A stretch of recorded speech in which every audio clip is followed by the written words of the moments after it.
How about that, Eric? I love that shaver, by the way. It's like the resto mod. You know what a resto mod is? I do Like you're a indeed. car guy. You know more about cars than I do, but I really like resto mods because I like the old school look with Yes. high tech design. And that's what the Hensen razor is. I mean, it's heavy. It actually feels like it's a piece of plastic that you paid $39 for at a drugstore with two little blades in it. This is a meaty, hefty, man-sized fistful of just precision guided razor. I love it. And it looks old school, but it works new school. It's cool. It's cool. Go check it out. You're going to love your Henson razor. Hey, Greg De Pasquale has got a great question. One I've never even thought about. What if Eric hadn't been sent home in 99? Would the Benoit, Saturn, Malenko, Guerrero release ever happen? I don't think so. No. That would have never happened. For sure that wouldn't happen. Anything else, hard to say, but I don't know that I would have made it. I was ready to go. I mean, that's what precipitated. I sat on September 9th on a Thursday night. I was sitting in my office and I had convinced myself out loud with Bill Bush sitting in the office with me that I was going to call Harvey that night and resign. And then Bill ran to Vicky Miller with that said info, allegedly, my opinion, but I believe it strongly.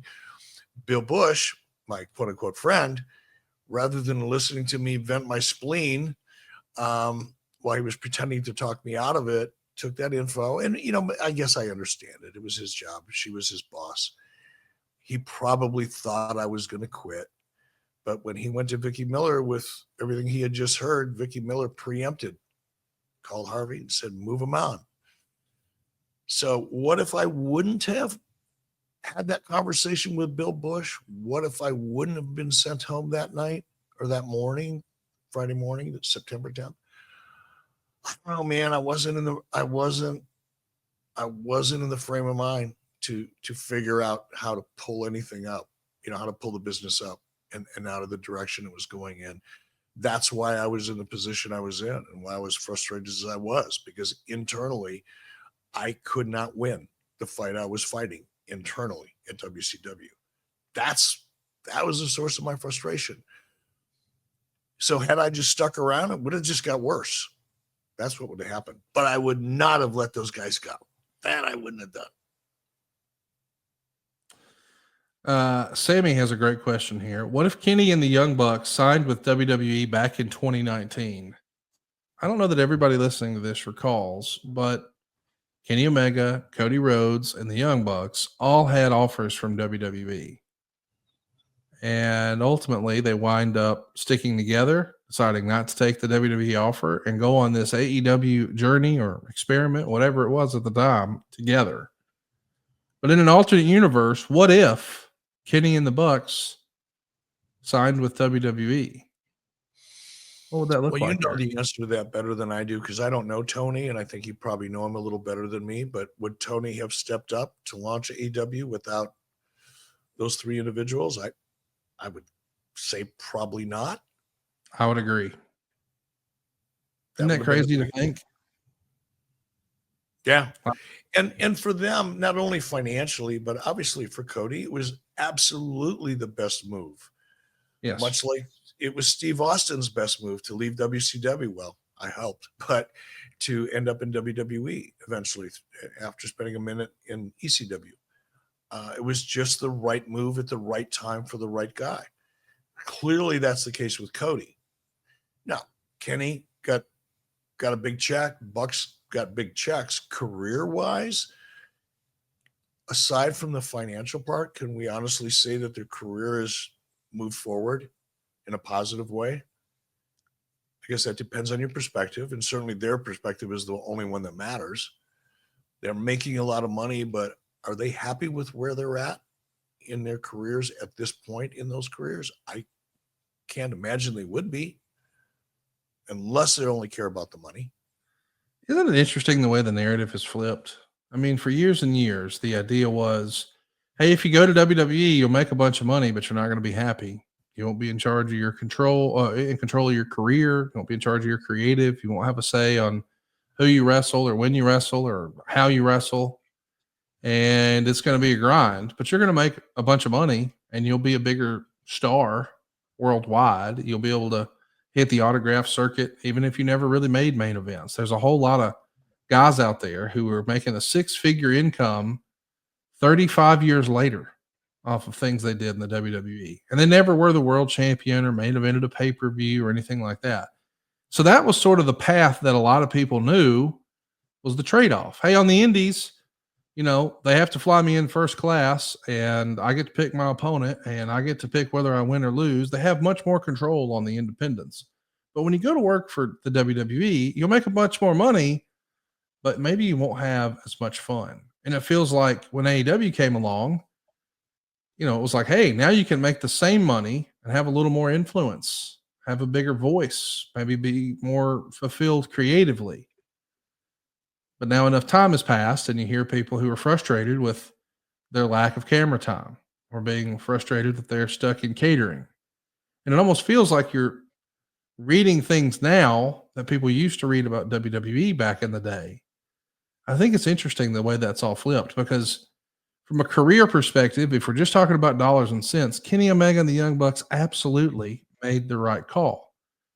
Creatively, I'm not so sure. Before Kenny Omega and the Young Bucks went, the Young Bucks were heralded before AEW started as being these true rebels who made it on their own. They got their damn shirts in Hot Topic. They had LJN action figures. They sold a sponsorship to Cracker Barrel for the first pay-per-view. I mean, these guys were piercing through what we knew and expected from independence and taking it to new heights. I mean, All In was the proof in the pudding in more than one way. And Kenny Omega was regarded as being the best wrestler in the world. He was the best bout machine. And I don't know that anybody really thinks about either of those parties now the same way that they did in 2019. But man, they're making so much more money. I guess my follow-up to that would be, what would you say the odds are that before they hang it up and they're done, that we see at least one Kenny Omega or Young Bucks match in WWE? I don't know. I think Kenny's got, where is he at physically? I know he's had a bout with diverticulitis, and by the way, I'm pretty familiar with that one. Spent a little time with that one myself a few years ago. Almost died as a result of it. So, I mean, it's a serious condition that, by the way, doesn't ever go away. Diverticulitis is not something that's curable. It's somewhat manageable, but it's not curable. Once you have it, you have it. So how does that affect Kenny going forward in terms of him being cleared to compete and what he can do and can't do? I don't know. If he's not 100% clear and he's not 100%, I mean, we haven't seen him in a ring in a long time. What's he look like in the ring today versus what he looked like in the ring last time we saw him? Again, don't know. We'll find out. Here's what I mean, though, with regard to what can happen to your career. And yes, Kenny Bucks definitely, from a financial perspective, definitely made the right move. Cody was able to leverage it. I don't think he went into it with this idea, but was able to, as it turned out, leverage that time in AEW to come back in a much more powerful way than he left. Good on him. It worked for him too. But creatively, as your brand is considered, does anybody feel like they have more value and equity in the marketplace today than they did before they came to AEW? And I'm not talking about people that had never wrestled before, but I'm talking about the Moxleys. I'm talking about, Edge or Adam Copeland. I'm talking about Christian, Mercedes Moné, all this talent that came over. And from a career perspective, a brand perspective, we're on the largest stage in the world. More people, more eyeballs on them than anybody before them or after them, at least in WWE. And now they're moving over to AEW, where, quite frankly, I think Mercedes Moné's character has just taken a giant hit.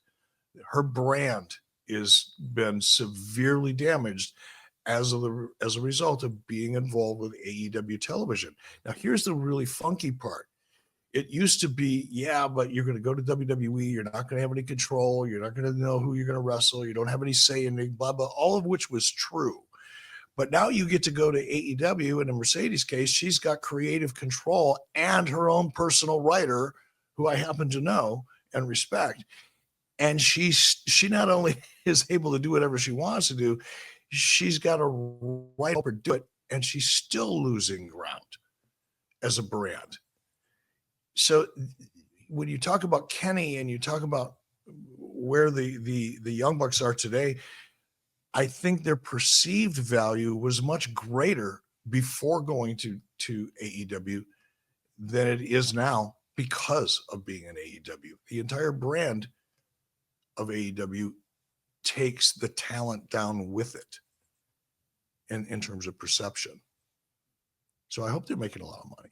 Do I think we'll see them in WWE? I really don't, because of what I just said. I think the perception of them has been taken down enough that it's just probably not as attractive to WWE as it would have been 3 or 4 years ago.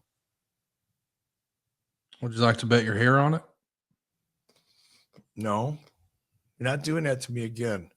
I- You think you're just going to slide those in, and because you know how spontaneous I am, and I don't think before I talk, and I jump out in front of the shit, but not that time.